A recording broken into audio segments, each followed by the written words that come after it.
sebelumnya assalamualaikum warahmatullahi wabarakatuh.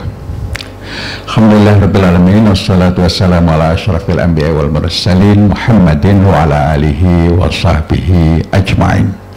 Amma ba'd. Bapak Ibu pemirsa rahimakumullah dan Mas Aris Diansyah di studio ya. Menarik apa yang ditanyakan oleh Mas Aris tadi atau Ustadz Aris ya. Kenapa kita perlu berjamaah ya. Sehingga perlu ada gerakan jamaah dan dakwah jamaah. Yang pertama ya, Rasulullah SAW sendiri memerintahkan kita alaikum bil jamaah, kamu harus berjamaah ya.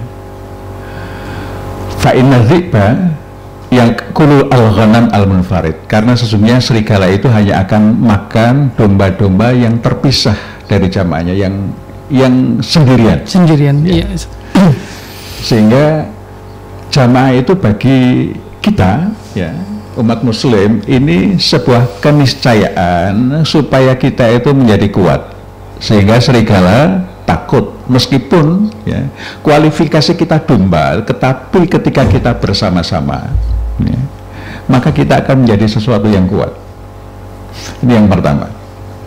Yang kedua, bahwa Muhammadiyah ini merupakan suatu gerakan yang salah satu fungsinya adalah mengantarkan umat Islam ke gerbang surga Jannatun Naim, sebagaimana termaktub di dalam muqaddimah anggaran dasar ya, di alinea hampir terakhir.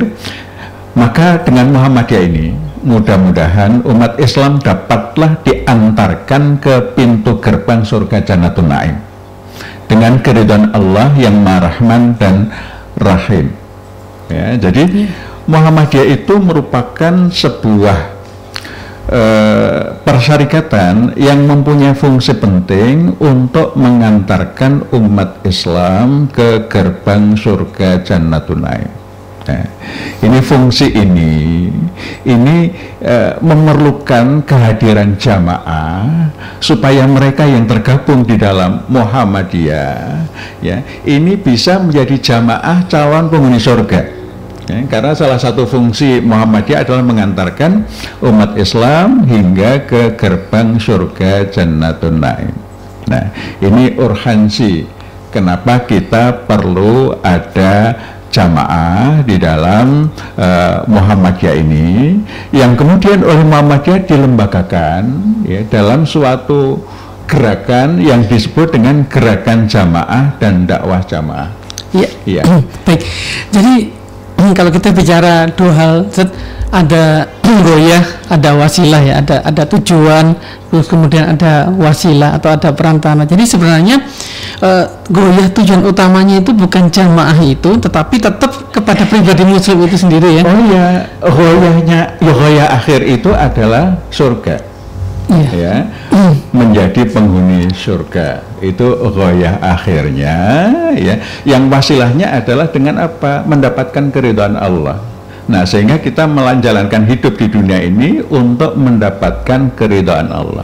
Nah, keridhaan Allah itu akan turun kalau kita berupaya untuk menjadi pribadi muslim yang sebenar-benarnya. Gerakan jamaah itu sekedar wasilah, cara untuk bagaimana kita bisa mewujudkan itu semua. Jadi bukan tujuan ya. Sebagaimana Muhammadiyah menjadikan organisasi itu bukan tujuan.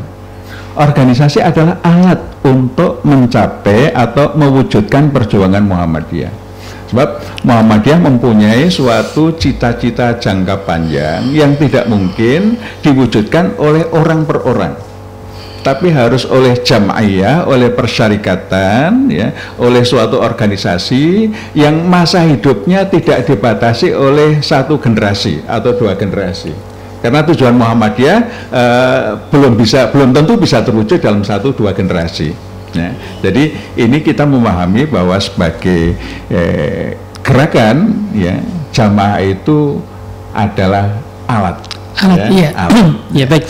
Karena gini Ustaz, ada apa namanya semacam ya statement atau mungkin justifikasi ya bahwa jamaah ini dikatakan sebagai langsung otomatis divonis sebagai hizbiyah, langsung divonis sebagai primordial dan lain sebagainya gitu. Ini keliru ya, pemahaman seperti ini keliru ya.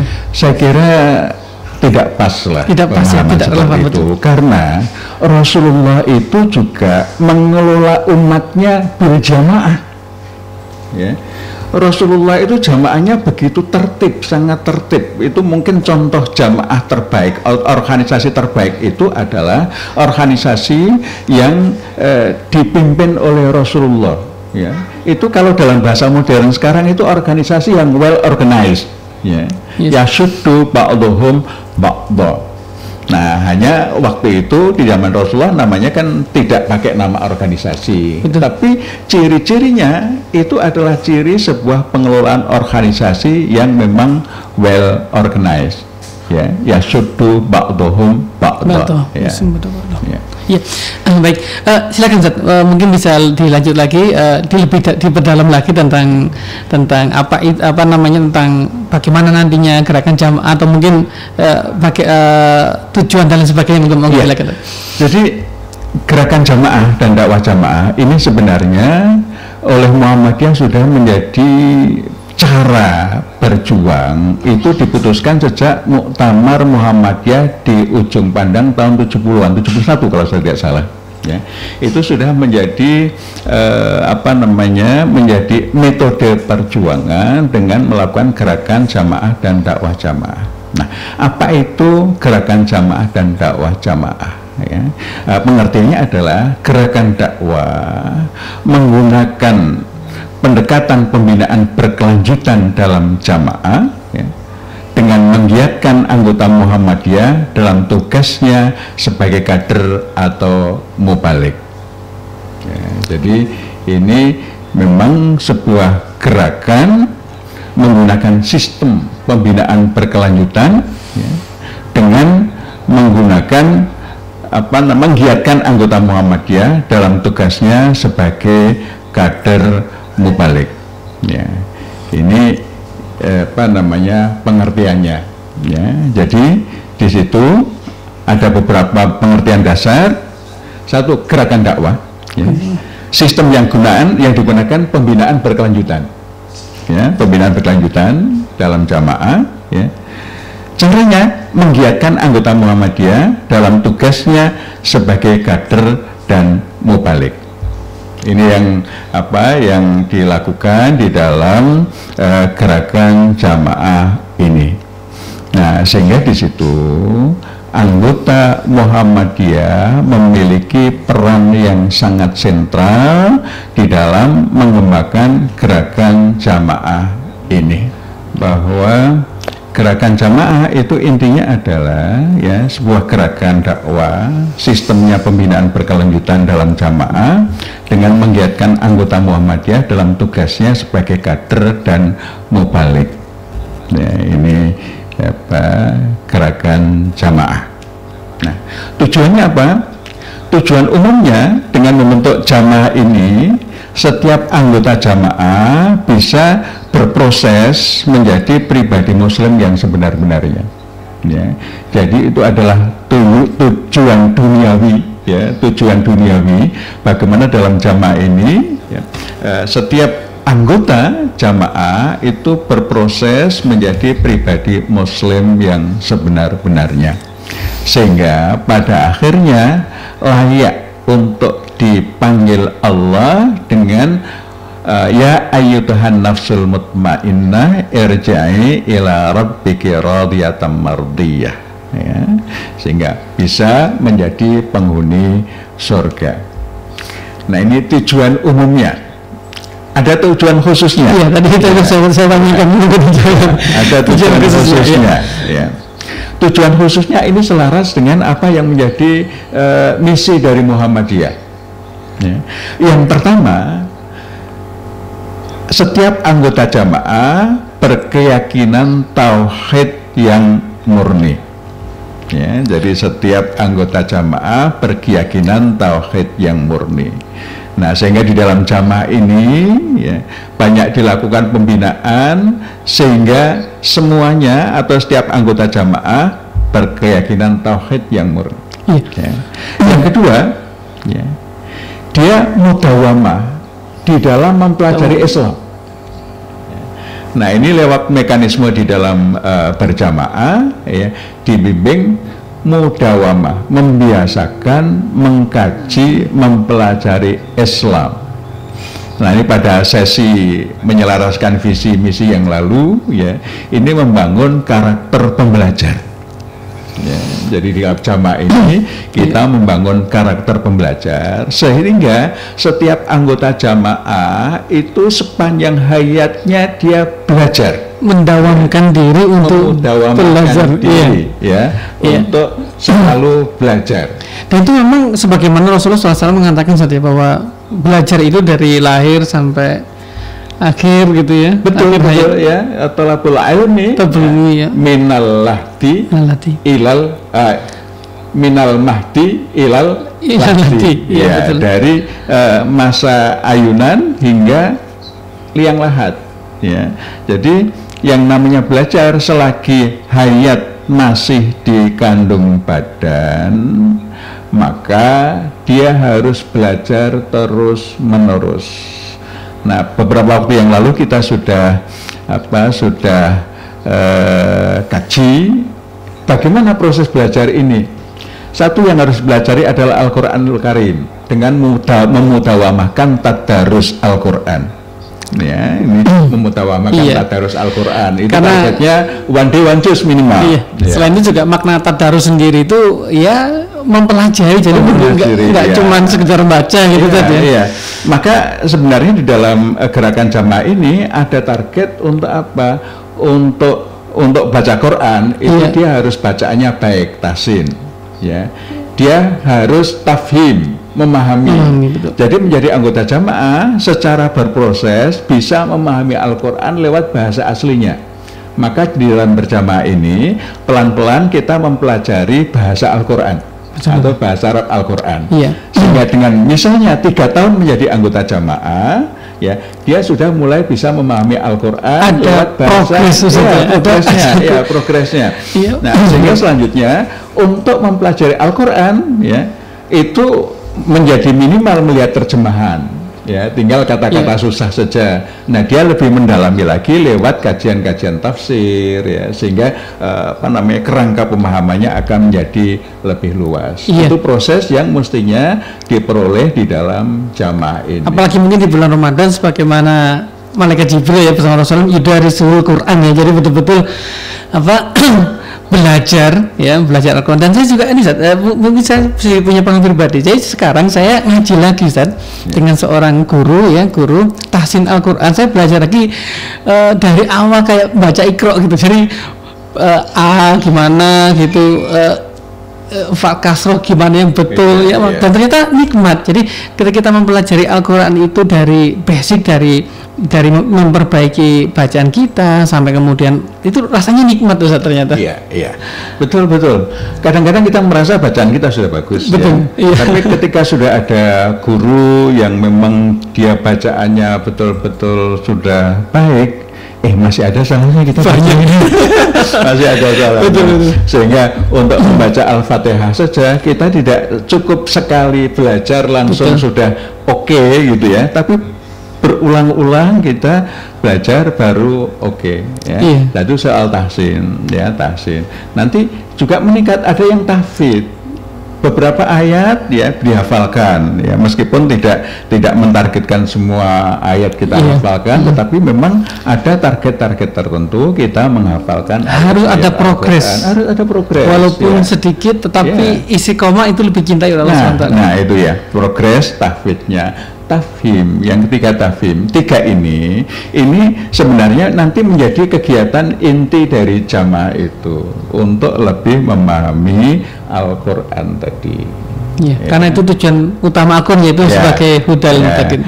Ya, jadi tadi tujuan khususnya ya mudawamah mempelajari Islam, ya. Dan yang penting ini, yang penting bagaimana mengamalkan ajaran Islam.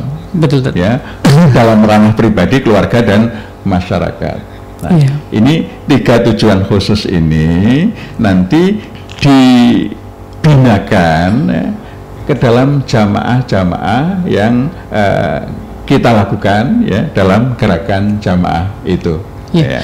Jadi kalau saya review tadi, yaitu yang pertama tadi tujuan khususnya yaitu berkeyakinan membuat tauhid kita tetap murni. Jadi tetap aja saja, tetap dakwah tauhid itu adalah tetap dakwah yang utama itu dalam gerakan Muhammadiyah ini. Kemudian kedua tadi mendawamkan, membiasakan orang untuk mempelajari Islam, dan yang kemudian yang ketiga tadi mengamalkan ajaran Islam itu sendiri. Iya, betul. Iya. Betul. Oke. Oke.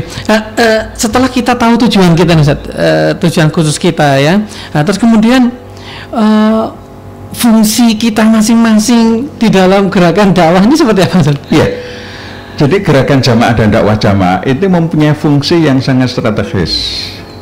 Yang pertama adalah menjadi media pembinaan anggota dan simpatisan menuju pribadi Muslim yang sebenar-benarnya. Jadi ini menjadi media. Dengan adanya jamaah ini, ya, gerakan jamaah ini, maka simpatisan-simpatisan kita itu kita kelompokkan di dalam jamaah-jamaah. Ya. Nah, sehingga anggota dan simpatisan kita, anggota jamaah kita, itu nanti di situ berproses menuju pribadi Muslim yang sebenar-benarnya. Jadi menjadi media pembinaan. Yang kedua, media bagi anggota Muhammadiyah dalam mengamalkan dan mendakwahkan ajaran Islam.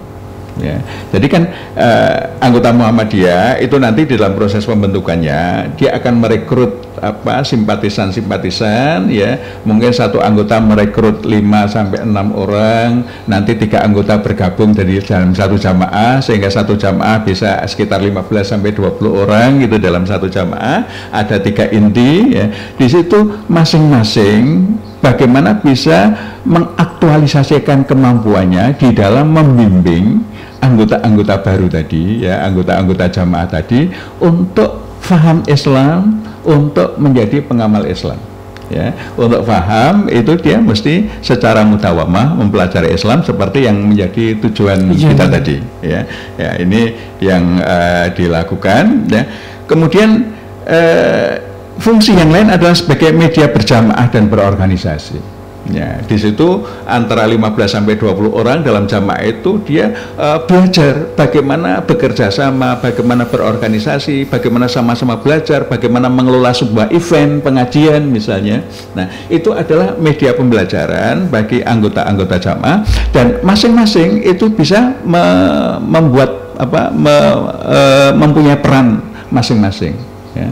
Misalnya satu jamaah ini menyelenggarakan pengajian, siapa yang menghubungi narasumbernya, siapa yang menyiapkan konsumsinya, siapa yang menjadi moderatornya, ya, siapa yang menjadi seksi acara dan lain sebagainya sehingga pengajian itu sukses. Ini kan akan menjadi media pembelajaran. Ya. Dan juga yang lain adalah fungsinya memperkuat fungsi pendidikan, perkaderan dan dakwah. Ya. Jadi apapun, sekecil apapun peran anggota ini, insya Allah menjadi sebuah kalau saya ingat perkataan Ibnu Mubarak itu siapa yang rubah amalin sogirin tukabiru biniyah, berapa amalnya dikit-dikit aja jadi besar karena niatnya. Jadi setiap orang di sini memiliki peran saja. Betul. Jadi dari anggota jamaah itu mulai dari anggota biasa, ya, sampai yang menjadi inti sampai pemimpin jamaah itu mengaktualisasikan kemampuannya masing-masing, ya, sesuai porsi yang diberikan, ya. Tentu jamaah itu akan berlangsung dengan baik kalau ada pembagian tugas yang baik, sehingga setiap anggota jamaah itu akan mempunyai tugas fungsi masing-masing. Nah, di sini dalam kelompok kecil ini adalah media pembelajaran, ya, sekecil apapun itu adalah media pembelajaran. Ya. Untuk bisa untuk nanti bisa melakukan perjuangan, ya, dalam level yang lebih tinggi lagi. Ya. Kalau ada pertanyaan lagi kita mengenai tadi, ya, basisnya tetap masjid. Ya, jamaah ini memang basisnya masjid. Ya, kita basisnya masjid. Ya, jadi dalam satu masjid kita bisa membentuk 2, 3, 4, 5 jamaah, ya, dengan kepemimpinan masing-masing. Tetapi beberapa jamaah ini bisa bekerja sama. Mungkin event pengajiannya diselenggarakan bersama-sama beberapa jamaah. Nah, nanti masing-masing pemimpin jamaah bertanggung jawab bagaimana implementasi pengajian itu pada jamaahnya. Seperti misalnya di dalam aplikasi Golden Habit untuk pengajian, itu kan ikut pengajian tidak ikut, di mana di masjid, ya. Kemudian membuat resume apa tidak, ya. Ini yang siapa yang monitor? Para pimpinan jamaah itu, ya. Kemudian membuat RTL apa tidak, ya. Jadi pengajian itu bukan sekedar setiap pengajian mendengarkan habis itu sudah, ya, tapi harus ada RTL, rencana tindak lanjut, ya. Jadi setelah pengajian ini apa yang bisa saya follow up? Semua itu membuat RTL, sehingga pengajian-pengajian yang dilakukan di jamaah-jamaah atau di masjid-masjid Muhammadiyah itu nanti akan mempunyai dampak langsung pada perilaku anggota jamaah. Nah, ini sehingga ya kita menyelenggarakan pengajian bukan hanya sekedar bagaimana proses pengajian berlangsung habis itu sudah, tapi sampai dimonitor, ya. Ini ditindaklanjuti apa tidak. Nah, itu ada aplikasinya, ya, ada aplikasinya. Ya. Untuk mempermudah itu, Zat, untuk mempermudah setiap jamaah itu memerankan fungsinya, ya tentu harus ada strukturnya, ya. Harus ada pengorganisasiannya sehingga pembagian tugas dan sebagainya ini. Nah, ini bisa dijelaskan, Zat, mungkin strukturnya seperti apa kalau dalam konsep ini? Ya. Di dalam sebuah jamaah itu yang jelas pertama kan ada anggota jamaah, ya, ada anggota jamaah. Anggota jamaah ini ya biasanya mereka yang sudah simpatisan kita, ya. Kemudian yang kedua ada inti jamaah, ya. Inti jamaah ini biasanya adalah para anggota Muhammadiyah. Yang ketiga adalah pemimpin jamaah, ya. Kemudian ada mentor jamaah, ada pembina utama jamaah. Nah, model pembentukannya kita bisa berbasis ranting atau berbasis amal usaha Muhammadiyah. Ya. Kalau misalnya berbasis ranting, misalnya, ya, nah, misalnya Ustadz Aris, ya, anggota di ranting di Lobakung, ya. Di Lobakung, ya. Nah, di situ nanti teman-temannya, ya, mulai anggota keluarga, teman-teman bisa direkrut, ya, mungkin 5-6 orang direkrut, ya. Kemudian mungkin ada teman lagi siapa di Lobakung yang anggota Muhammadiyah. 3 orang atau 4 orang bergabung, masing-masing merekrut misalnya 5 orang, ya. Kalau 3 orang sudah 15 itu, kalau 4 orang berarti 20, ya. Nah, 20 itu kemudian dijadikan menjadi satu jamaah, ya. Yang direkrut itu bisa dari simpatisan, misalnya kita banyak anggota mahasiswa Muhammadiyah, ada yang mereka belajar di SMK Muhammadiyah, SMA Muhammadiyah yang tinggal di daerah kita, tinggal mereka kita ajak untuk berada di dalam jamaah kita. Nah, Mas Aris dan 3 atau 4 anggota Muhammadiyah yang lain itu adalah menjadi inti jamaah dari mereka-mereka yang direkrut itu. Ya. Jadi kalau Mas Aris merekrut 5 orang, ya ini inti dari 5 orang tadi. Ya, sehingga nanti ketika bergabung di dalam satu jamaah, nah Mas Aris bertanggung jawab terhadap 5 orang ini. Misalnya kita sekarang mengadakan pengajian nih, ya. Ini 5 orang ini kok nggak datang? Yang ditanya, Mas Aris kenapa ini anggotanya nggak datang? Ya, nah sehingga, nah setelah nanti ikut pengajian, ya membuat RTL apa tidak? Itu tanggung jawab Mas Aris, ya. Jadi misalnya ini 5 orang ini, yang 5-5-nya datang, 5-5-nya membuat resume, punya catatan, ya, kita lihat ada catatan pengajiannya. 5-5-nya ternyata masing-masing punya RTL masing-masing. Wah, sudah RTL-nya, berarti nilai pengajiannya itu full itu, ya. Nah, tinggal selanjutnya memonitor RTL-nya dilakukan apa tidak. Ya, ini monitor selanjutnya, sehingga di situ, ya, ini yang berbasis ranting tadi itu kita bisa memonitor pengajian-pengajian kita itu akan berfungsi menggerakkan dan memberikan perubahan perilaku pada peserta pengajian itu. Iya. Ya. Jadi memorable saja, ya. Teringat dulu tahun 2010 awal bikin ranting Lobakung cuman dari 3 keluarga tetap seperti ini. Apa? Kita menyelam di sini ada di chat ada Bang Samsul, ya. Beliau mengatakan ini sangat menarik yang disampaikan oleh Ustadz Agus agar kader-kader bisa menjadi kader militan ya, organisasi ada patah mengatakan bahwa kebaikan yang terorganisir dikalahkan oleh kebatilan yang terorganisir. Tadi sudah sampaikan. Ini ada pertanyaan. Satu, posisi kader saat sekarang ini yang cenderung dipisahkan oleh masjid, ya, sehingga gerakan jamaah tidak berjalan maksimal. Dua, jamaah di AUM banyak yang tidak kenal Muhammadiyah sehingga agak kurang mengikuti pengajian Muhammadiyah. Nah, ini mungkin bisa langsung direspon ya, pertanyaan ini ya. Itu tadi pentingnya jamaah. Itu mereka tidak mengenal Muhammadiyah, ya, tidak mengenal Islam dengan baik. Itu karena mereka sekarang ini sebagian besar lepas dari jamaah, lepas dari masjid tadi. Tidak ada yang ngurusi, ya, tidak ada inti jamaah, tidak ada pemimpin jamaahnya, sehingga berbuat semau-mau, bertindak semau-mau. Ya, ini yang terjadi. Mereka tidak terpimpin, ya. Meskipun Nabi sudah mengatakan alaikum bil jamaah, kenyataannya mereka berjalan sendiri-sendiri. Nah, sehingga di dalam memahami Islam pun mereka juga tidak terpimpin, ya. Mereka memahami semau-mau, ya. Nah, kalau kita di dalam jamaah, pemahamannya akan terpimpin. Ini yang kita kaji, apa misalnya tauhidnya standarnya harus seperti ini. Dia disebut bertauhid murni kalau sudah seperti ini. Jadi ada standar-standar kajian, ya.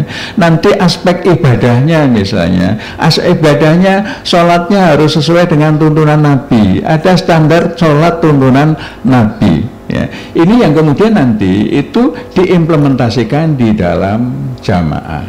Nah, jamaah supaya dia proses pertemuannya itu menjadi tinggi, ya, frekuensinya tinggi, itu yang paling memungkinkan ya masjid 5 kali sehari. Masjid setiap waktu sholat ketemu, ya. Nah, mungkin sekarang ini tidak 5 waktu bisa ketemu dalam satu masjid karena mereka yang mahasiswa mungkin waktu duhur asar di kampus, ya. Kemudian yang kerja mungkin duhur asar juga di tempat kerjanya. Tapi paling tidak bisa ketemu di waktu maghrib, waktu isya, waktu subuh, sehingga dalam satu hari bisa 3 kali ketemu. Nah, dan ini kalau dioptimalkan, ya, misalnya maghrib mereka sudah ngumpul di masjid nih, tidak pulang sampai isya. Maghrib isya ini digunakan untuk apa? Untuk melakukan kajian-kajian, ya. Nah, ini kalau dilakukan berulang-ulang, masya Allah, ya. Nanti subuh, ya, subuh mereka kan berangkat kerja kan biasanya sudah jam 7 ke atas, iya. Itu sudah lewat waktu syuruk, ya. Sehingga waktu subuh kita bisa bertahan di masjid sampai syuruk, ya. Kemudian di situ kita melakukan kajian-kajian, iya, sehingga proses pembinaannya akan menjadi sangat intensif, berlangsung kontinu, ya. Dan waktunya tidak hanya seminggu sekali, tapi setiap hari, ya, kita melakukan kajian-kajian rutin, masya Allah, ya. Ini kalau mubalik kita itu megangi anggotanya 10 orang saja dan membimbing mereka sampai menjadi baik, itu luar biasa. Ya. Satu orang aja itu seperti onta merah, ya, di luar biasa. Nah, sekarang ini maaf Ustaz Aris, ya, mubalik kita lebih banyak agenda ceramahnya, ya. Ceramah jadwalnya mungkin ya cukup banyak, 1 minggu mungkin ada yang setiap hari ada jadwal ceramah, ya. Tapi coba tanyakan kepada mereka, yang diceramahkan difahami ada evaluasinya apa tidak, yang difahami dilaksanakan ada evaluasinya apa tidak. Biasanya kalau dalam pengajian umum segitu, itu sampai sekarang ini jarang yang melakukan evaluasi.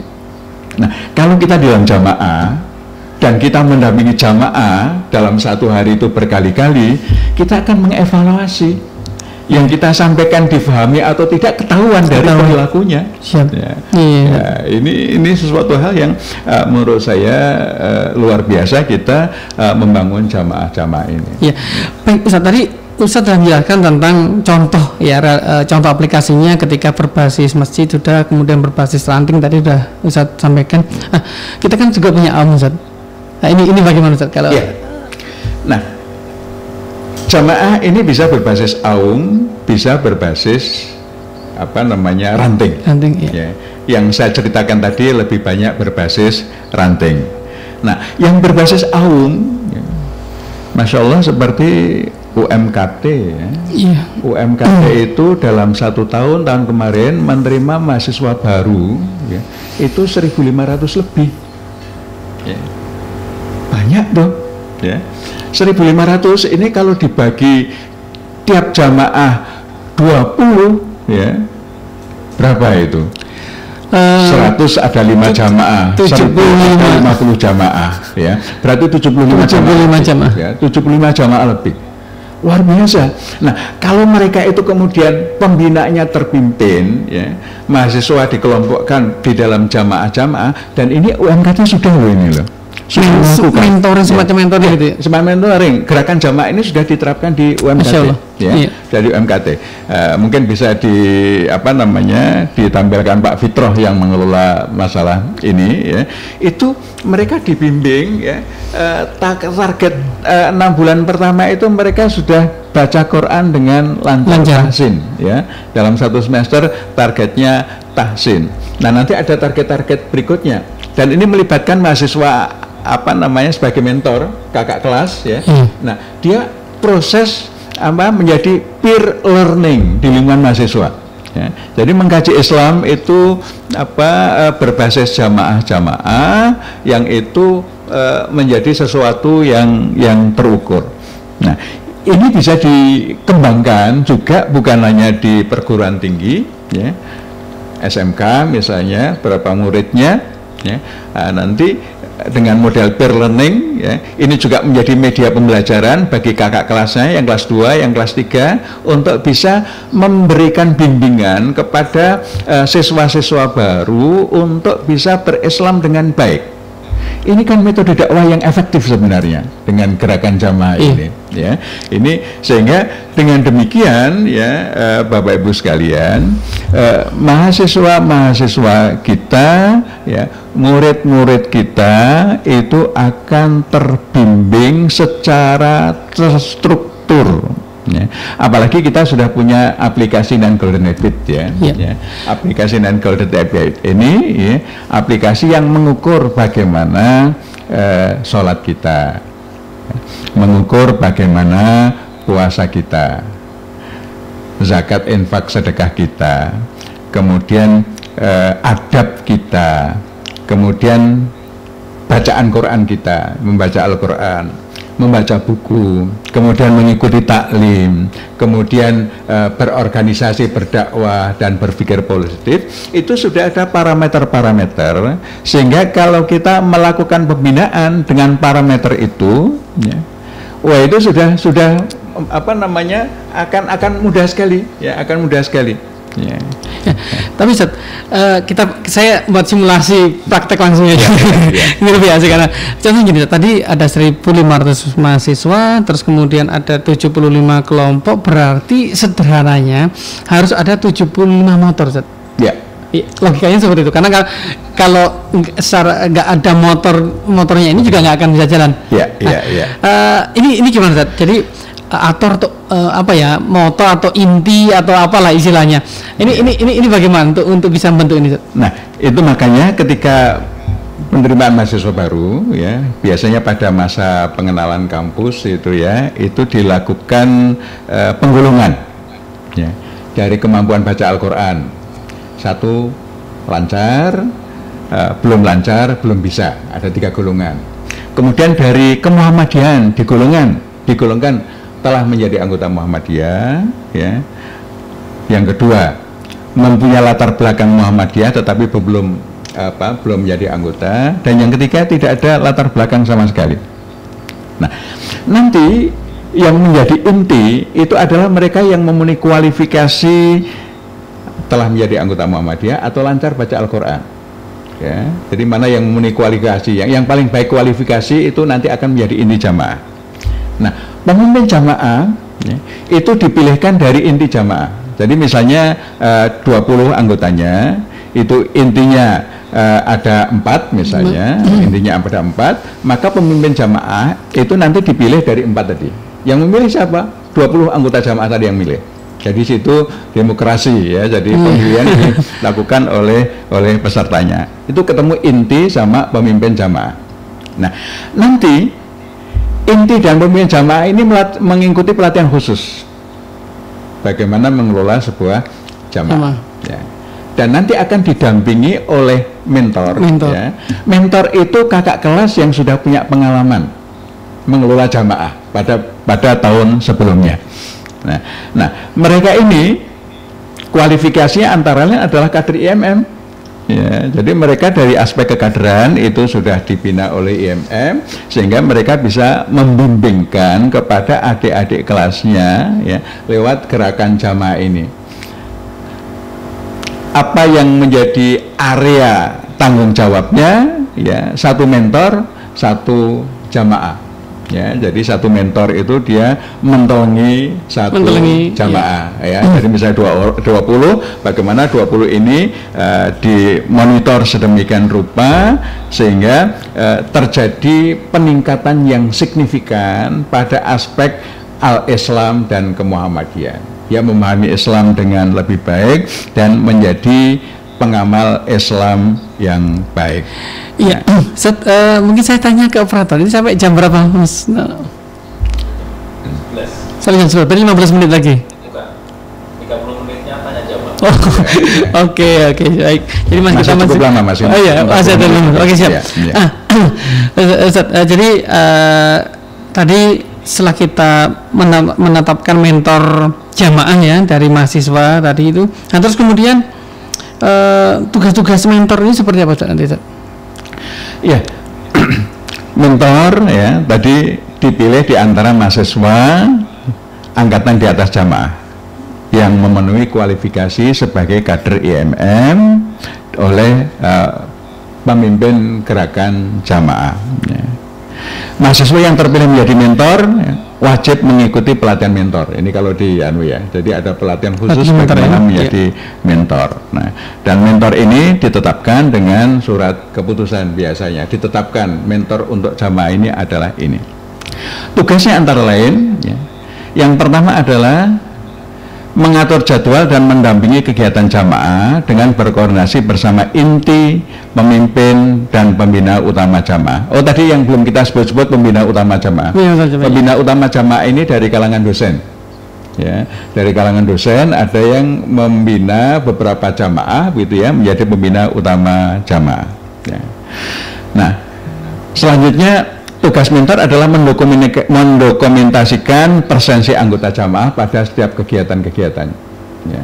Kemudian dia menjadi instruktur, ya, biasanya dalam pesantren atau orientasi mahasiswa, pelatihan sholat dan the 9 golden habit. Ya, ini karena memang fokus kegiatan nanti, ya, mereka sholatnya harus benar. Ya. Mereka harus menjadi pengamal, ya, pengamal golden habit. Ya, golden habit tadi sudah saya sebutkan, ya, ini menjadi pengamal, sehingga di situ diharapkan nanti ada pelatihan-pelatihan untuk apa? Untuk membimbing mahasiswa supaya bisa menjadi pengamal sholat yang baik, ya, dan bisa melaksanakan golden habit dengan baik. Ya. Di samping itu dia juga bisa menjadi asisten narasumber di dalam kajian-kajian yang diselenggarakan oleh jamaah. Ini kira-kira tugas mentor. Karena ya, memang di realita di dunia kampus ya, seperti saya dulu pernah jadi mahasiswa itu memang mahasiswa bisa sholat jamaah, bisa sholat 5 waktu aja itu udah luar biasa gitu, sesuatu pencapaian yang luar biasa gitu ya. Apalagi kemudian ketika mereka mau mau sholat berjamaah atau berjamaah, dan juga apalagi mereka bisa mudawamah tadi, mau belajar agama. Ini sesuatu yang simpel, sederhana, tapi kalau di dunia kampus yang biasa identik dengan hedonisme dan lain sebagainya, ini luar biasa. Ya, itu kondisi lapangan yang kita hadapi sekarang ini. Sehingga gerakan ini itu impiannya adalah bagaimana bisa mengajak mahasiswa itu menjadi pengamal sholat yang baik. Ya. Ini kerangka ideal, ya, kerangka ideal. Mahasiswa yang sekarang ini istilah Mas Aris tadi hedonis, ya, kurang memperhatikan sholat dan lain sebagainya. Lewat gerakan ini, ya, ini kita arahnya ke sana. Sehingga membangun budaya kampus yang dijiwai oleh nilai-nilai ajaran Islam. Apakah sekarang sudah terwujud? Belum ya. Ini visi. Tapi ini kita harus menentukan ke depan itu kita mau seperti apa. Jadi kalau kita tidak bisa mengidentifikasikan ke depan kita mau seperti apa, ya dunia kampus akan seperti sekarang ini seterusnya, ya. Dan pergerakan ke depan itu tidak akan mengikuti apa yang kita cita-citakan.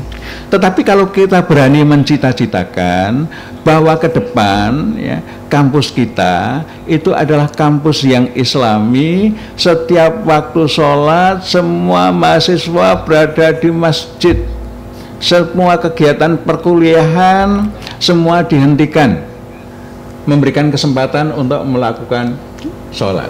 Nah, apakah di kampus Muhammadiyah ada yang sudah seperti itu? Ada pengalaman menarik ini, Ustaz Aresian. Yeah. Beberapa tahun yang lalu, ya, kebetulan saya menjadi salah satu anggota tim untuk menyusun standar karakter dan kompetensi dokter Muhammadiyah. Nah, kebetulan salah satu sesi itu diselenggarakan di Universitas Muhammadiyah Purwokerto. Ya. Nah, kita mengadakan acara sesi siang, ya. Nah, kebetulan sudah mendekati waktu duhur. Apa yang terjadi ketika jelang waktu duhur? Ya. 10 menit sebelum waktu duhur, ya. Jadi pihak kampus itu sudah memfasilitasi sound system di ruangan pertemuan itu 10 menit menjelang waktu sholat itu mati. Jadi yang bicara itu ya tidak terdengar suaranya oleh audien karena sound systemnya dimatikan. Nah, tiba-tiba dari seluruh penjuru ruangan itu muncul suara, ya. Saudara, beberapa saat lagi waktu sholat tiba. Kayak di bandara ya, kayak di bandara. Iya. Seperti memang sebentar lagi waktu sholat tiba. Segera hentikan kegiatan dan bersiaplah melaksanakan sholat berjamaah di masjid. Habis itu acara nggak boleh ada yang berlangsung. Ya. Acara nggak ada yang boleh berlangsung. Yang belum diskor waktu itu tinggal waktu kita skor, nanti kita lanjutkan setelah sholat zuhur atau setelah makan siang sekalian. Ya. Nah, sehingga semua audien, ya, saya melihat rektor juga turun ke masjid, ya, mahasiswa ke masjid. Saya bayangin merinding saya. Bayangin suasana atmosfer seperti itu luar biasa. Nah, atmosfer ini kan diciptakan. Ya, kalau kita tidak membuat cita-cita sejak sekarang, menciptakan atmosfer seperti itu di amal usaha Muhammadiyah, mungkinkah kita bisa menciptakan masyarakat Islam yang sebenar-benarnya di luar amal usaha Muhammadiyah? Sulit kan? Sulit. Maka untuk bisa menciptakan, ya, masyarakat Islam yang sebenar-benarnya di lingkup yang lebih luas, maka pertama kali yang harus kita lakukan adalah bagaimana di Muhammadiyah itu juga terwujud.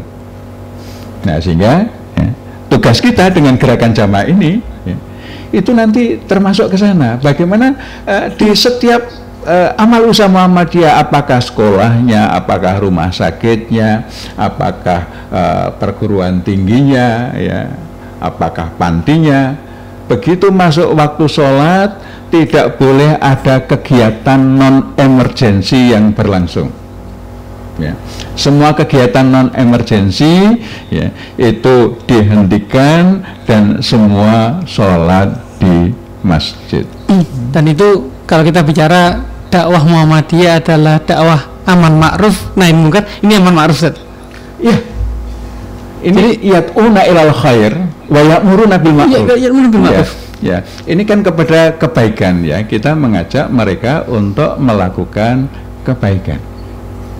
Karena mereka berada di dalam wilayah kuasa kita, ya. Amal usaha Muhammadiyah itu kan wilayah kuasa Muhammadiyah. Iya, kita, ya, tergantung pimpinan, ya, mau ngapain. Ya, itu wilayah kuasa kita. Betul. Ya. Kita mau ngapain terserah kita.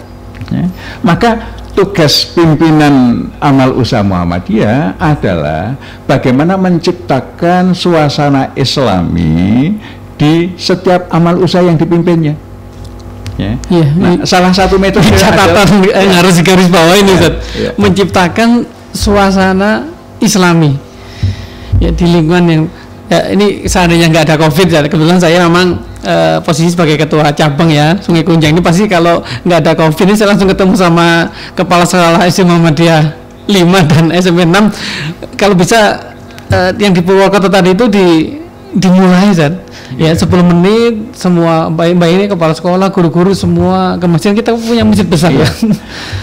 Dan memang memulainya sebaiknya tidak cuman di dalam otak, tapi mesti diimplementasikan di dalam kebijakan tertulis. Ya. Jadi bisa menjadi kebijakan tertulis di sekolah, di rumah sakit, sehingga itu menjadi SOP. SOP betul. Ya, menjadi SOP. Nah, SOP inilah kemudian nanti yang akan menata aktivitas-aktivitas amal usaha kita itu menjadi Islami. Nah, kalau di dalam dunia rumah sakit, itu alhamdulillah kita sudah mempunyai standar Islami Rumah Sakit Muhammadiyah Aisyah. Ya. Nah, standar Islami itu semacam SNARS kalau negara itu ya, standar akreditasi rumah sakit. Ya, standar nasional akreditasi rumah sakit. Ya. Nah, itu kita sudah punya standarnya. Nah, sekarang ini yang terakreditasi, terstandarisasi baru 1. Sebenarnya kemarin jelang COVID tadi kita sudah mau keliling untuk itu sosialisasi ini ya? Bukan sekedar sosialisasi, assessment, ya. Assessment. Karena sosialisasinya sudah dilakukan berkali-kali. Ya. Ya, kita kerjasama dengan Majelis Tarjih ya, membuat sebuah standar ya. Nah, di situ standar itu nanti implementasinya di rumah sakit itu dinilai oleh lembaga namanya adalah Komite Standar Islami Rumah Sakit Muhammadiyah Aisyah. Itu yang akan melakukan assessment. Ya, Nah, sehingga termasuk hal-hal tadi bagaimana pengelolaan waktu sholat ya, itu termasuk salah satu yang di-assess. Ya, salah satu yang di-assess. Nah, ini dengan dokumen tertulis, dengan kebijakan tertulis, ya, itu yang kemudian nanti diikuti oleh bagaimana implementasinya, sehingga ke depan harapan kita itu menjadi budaya organisasi. Ya. Jadi kalau Rumah Sakit Muhammadiyah, Sekolah Muhammadiyah, Perguruan Tinggi Muhammadiyah, budaya organisasinya, kalau waktu sholat ya tidak ada perkuliahan yang berlangsung. Waktu sholat itu waktunya sholat, ya. Yes. Sehingga jadwal sholat itu, ya, jadwal kuliah atau jadwal mata pelajaran, ya, jadwal mengajar itu disesuaikan dengan waktu sholat. Ya, jadi 10 menit sebelum waktu sholat itu semua kegiatan sudah dihentikan, bersiap ya, sehingga suasana berada di amal usaha Muhammadiyah itu kita tidak akan pernah ketinggalan sholat jamaah di awal waktu. Semangat ya ayyuhalladzina amanu di surat Al-Munafiqun apa? Jangan menjadikan la tulhikum amwalukum wa auladukum an dzikrillah. Ya. Semangat itu saja. Ya, itu salah satu semangat yang terkandung ya di dalam bagaimana kita menciptakan suasana yang Islami di lingkungan Muhammadiyah dulu. Ya. Ya, ini terlihat sederhana ya. Sound easy but not mudah, tapi ini berat untuk melakukannya. Tapi memang harus ada yang memulai, harus ada memulai, dan tadi itu memang sudah bukan lagi sosialis, tapi harus sudah ada lembaga khusus mungkin ya melakukan assessment, terus kemudian membentuk SOP dan lain sebagainya di apa namanya di aum kita. Karena waktunya sedikit, Zat. Ini contoh sederhananya, Zat ya, contoh sederhana. Aplikasi dari apa namanya dari kegiatan jamaah tadi itu sederhananya seperti apa, Ustaz? Mungkin ini sebagai penutup ya, karena waktunya habis. Nanti kita akan lanjutkan dengan apa namanya dengan tanya jawab dari peserta di Zoom. Monggo, Ustaz. Jadi inti kegiatan jamaah itu yang pertama adalah pelatihan. Jadi beberapa jamaah bergabung menyelenggarakan pelatihan. Pelatihan apa yang harus dilakukan? Satu, pelatihan sholat. Ya, pelatihan sholat. Targetnya semua anggota jamaah itu sholatnya beres, gitu ya. Ya, ini kadang-kadang kita mengamati banyak anggota Muhammadiyah sudah 5 tahun jadi anggota Muhammadiyah, 10 tahun jadi anggota Muhammadiyah, tapi kadang-kadang kita melihat cara sholatnya nggak ada peningkatan. Ya belum baik, ya. Iya. Cara wudhunya belum betul. baik, ya. Maka ini pelatihan ini untuk memastikan bahwa mereka yang berada di dalam binaan Muhammadiyah itu cara sholatnya itu bisa dipertanggungjawabkan. Ini tidak main-main. Karena apa? Karena awalu ma yuhasabu bil abdu yaumil qiyamah as-shalah, ya. Yang pertama akan dihisab, ya, pada diri seorang hamba pada hari kiamat itu adalah sholat. Kalau sholatnya berhasil passing, ya, lolos karena baik, ya, maka amalan yang lain ikut passing, ya, otomatis, ya, otomatis, ya. Tapi kalau sholatnya bermasalah, ya, maka yang lain-lain menjadi ikut bermasalah. Ya, maka dalam proses pembinaan kita, sholat ini menjadi hal yang sangat penting, ya, yang kita berharap semua yang berada di dalam binaan Muhammadiyah sholatnya harus sesuai dengan yang dituntunkan oleh Rasulullah, memahami maknanya. Ya, yang pertama. Yang kedua, bahwa di dalam pelatihan ini ada pelatihan ini Golden Habit. Golden Habit ini adalah bagaimana melaksanakan sholat dengan baik, puasa dengan baik, zakat infak ya dengan baik. Pendeknya, bagaimana kita menjadi pengamal Islam yang baik. Rukun Islam ini kalau dikerjakan dengan baik, ya itu sudah cukup, sangat lebih dari cukup, ya. Bukan lebih dari cukup, masih perlu pengembangan lagi. Iya. Tapi itu standar yang harus dilakukan dengan baik. Ya. Sehingga kalau standarnya ini kita sudah lakukan dengan baik, insya Allah kita akan mengemas yang lainnya akan menjadi lebih baik. Iya, betul. Ya. Tapi pilar-pilar ini yang harus kita baikin dulu. Kita tidak mungkin membangun sebuah bangunan yang kokoh indah kalau pilar-pilarnya tidak baik. Kalau sholatnya roboh, tiangnya roboh. Iya, kalau tiangnya roboh, ya bangunan nggak akan bisa berdiri dengan baik. Ya. Sehingga Golden Habit ini adalah bagaimana kita membangun pilar-pilar yang baik. Ya. Ini sebenarnya yang kita lakukan dengan gerakan Golden Habit. Nah, kemudian kegiatan yang lain adalah, ya, tadarus Al-Quran bersama. Ya, tadarus ini dalam rangka, ya, mulai dari tahsin, tahfidz, sampai tafhim, ya, tiga hal itu, ya, sehingga binaan Muhammadiyah bacaan Qurannya mesti baik, ya, mesti baik, hafalannya bertambah nanti, hafalannya bertambah, kemudian pemahamannya juga bertambah. Karena Bapak Ibu sekalian, sebenarnya kosakata Al-Quran itu 80%-nya ada di dalam surah Al-Baqarah. Surah Al-Baqarah, iya. Jadi kalau kita sudah memahami kosakata Al-Quran di dalam surah Al-Baqarah, 80% kita sudah pahami. Iya. Ya. Dan surah Al-Baqarah itu kan tidak panjang, kan? Iya. Artinya memungkinkan untuk bisa kita pelajari, dan kita sudah punya metode yang bisa kita gunakan untuk memahami bahasa Arab secara komprehensif, ya. Majelis Tabligh pernah memutuskan, ya, metode manhaji itu kita gunakan. Ini bisa kita gunakan. Iya. Tapi kalau ada metode yang lebih baik, monggo silahkan metode. Iya. Yang penting bisa memahami Al-Quran. Al-Quran terjemahan perkata sekarang kan sudah banyak. Ya, itu bisa menjadi tangga. Nah, tapi kalau terjemahan perkata ini kita tidak bisa mengetahui sorof, feel-nya, ya, betul. Ya. Kita hanya bisa tahu kata-katanya. Ya. Tapi kalau dengan metode ini kita bisa memahami sorofnya, kita bisa memahami nahwunya, kita bisa memahami balaghahnya, sehingga kita pelan-pelan dari waktu ke waktu itu bisa mempelajari atau memahami Al-Quran itu dengan semakin baik.